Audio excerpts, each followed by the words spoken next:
আগের আসরটিতে ভুটান থেকে একরাশ হতাশা নিয়ে দেশে ফিরেছিল বাংলাদেশ অনূর্ধ্ব-17 জাতীয় ফুটবল দল। ভারতের বিপক্ষে সেবার 2-0 গোলে হেরে সাফ জয়ের সুযোগ হাতছাড়া হয় লাল সবুজ প্রতিনিধিদের। এবার সেই ভারতকে হারিয়েই সাফ জয়ের সুযোগ হাতছানি দিচ্ছে বাংলাদেশকে।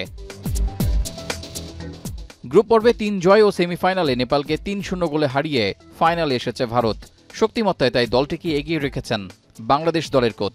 তবে ভারতকে হারানো অসম্ভব নয়, এমনটাও আশা ব্যক্ত করেছেন গোলাম রাব্বানী ছোটন।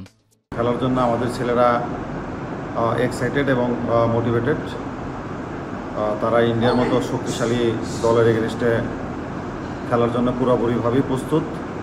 ইন্ডিয়া অবশ্যই চ্যালেঞ্জিং টিম এবং এখানে আমাদের সুযোগও আছে। কোচের সাথে সুর মিলিয়ে জয়ের প্রত্যয় ব্যক্ত করেছেন বাংলাদেশের অধিনায়ক।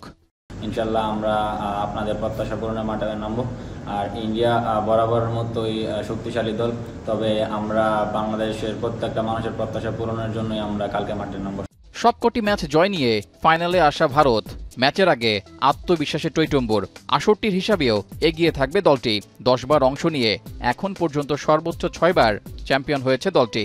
অন্যদিকে ভারতের সমান সংখ্যকবার অংশ নিয়ে 2 বার শিরোপা ঘরে তুলতে পেরেছে বাংলাদেশ। এবারের আসরে ভারতের মতো বাংলাদেশও হারেনি কোনো ম্যাচ। গ্রুপ এতে একটি দল কম থাকায় দলটির তুলনায় 1 ম্যাচ কম খেলেছে লাল সবুজরা। সেমিফাইনালে পাকিস্তানকে হারিয়েছে 2-0 গোলে। অপ্রতিরোধ্য এই যাত্রায় ফাইনাল ম্যাচে বাংলাদেশকেও রাখবে চনমনে। বাংলাদেশের ফুটবলাররা ম্যাচ খেলার জন্য পুরোপুরি প্রস্তুত। ম্যাচকে ঘিরে নেই কোনো ইনজুরির শঙ্কা। তবে ফাইনালের আগের 24 ঘন্টা থেকে কলম্বোতে বৃষ্টির মাত্রা বেড়েছে, তাই ম্যাচ ছাপিয়ে বৃষ্টি হতে পারে আলোচনার মূল বিষয়। রিজাউল করিম, এখন।